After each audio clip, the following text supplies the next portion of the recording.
Hey guys, this is Toby Eunice with Garage Prospecting, and I thought I might take a minute, not very long, to show you how our wash plant turned out using mining magnets cleanup sluice. And so I built it out of this tub. I think it's a bigger tub than I actually need. It's a 96 quart tub. I think I could have done with a 66, but we'll work on it for a while. So what I did is, I'm going to take this off here. This controls the pump. So I'm going to take this off here for just a sec so I can show you what I did. So I took a piece of plywood and I sprayed it with polyurethane, put 3 coats of polyurethane on it to waterproof it, and then I screwed the cleanup sluice into the plywood. And then, well, before I did that, I actually, let's see if I can show you this as well. So I took some aluminum angle and I screwed that to the plywood underneath the plywood so that it would hold the edges of the tub. And it does that very nicely. And I can slide it back and forth. So I also added a 2-gallon Home Depot, 2-gallon tailings catchment, and then on this side the hose and the pump came as part of the package for the cleanup sluice. It's an 1,100 gallon per hour pump. So I put that in there, and of course you have the power supply. It's an adjustable 12-volt regulator. And then the one thing that I added, and I'm not sure, I'm going to have to flip it kind of on its side so you can see it. I added a spigot. Let me see if I can get that without knocking everything over.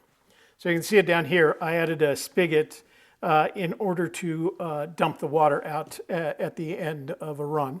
So, and I can also use it if I need, I need water for final panning, things like that. I can just pour it out of here from the tub out of that. So that's it. It was pretty simple to build. I don't know how much, I'm going to guess that altogether it was, I don't know, not counting the cleanup sluice that I got from Mining Magnets. It probably was $30 worth of stuff in a couple of hours. Actually, the longest part was waiting for the polyurethane to dry before putting another coat on it. These are number 6 screws and washers and nuts, and they went in everything. I bolted this in. It is not screwed into the wood.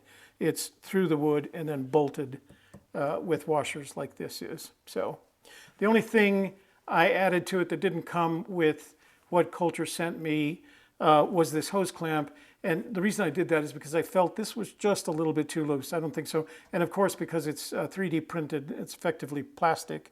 I didn't want to squeeze it down too hard to break it. On the pump, you find out that this is just a little bit too small for the pump. And so what I did is I heated it with a heat gun just a little bit, softened it up, and it went on easy. And then of course it shrunk back on there. So pretty cool. It's a good little package. I think it'll work for us. So what I'm going to do now is I'm going to go put some water in it. I'm going to stop this video here so you don't have to wait for me. I'm going to go put some water in it. I'll bring it back and we'll run it a little bit. Then I'm going to take another break, and I've got some pay dirt, and this is the pay dirt that I ran last week through Mining Magnets dry electromagnetic separator. And this is classified to, this is a -10 if I remember correctly. And we're going to run that through the sluice, and there's supposed to be gold in it. It's from Mining Magnets' own package. So forgive the notes on there. So this is called their Idaho Dredge Concentrates. And Coulter sent me a pound of that. So this is what's left, and we're going to run that through the sluice and see if we can catch us some gold, all right? So I'll be back in a bit.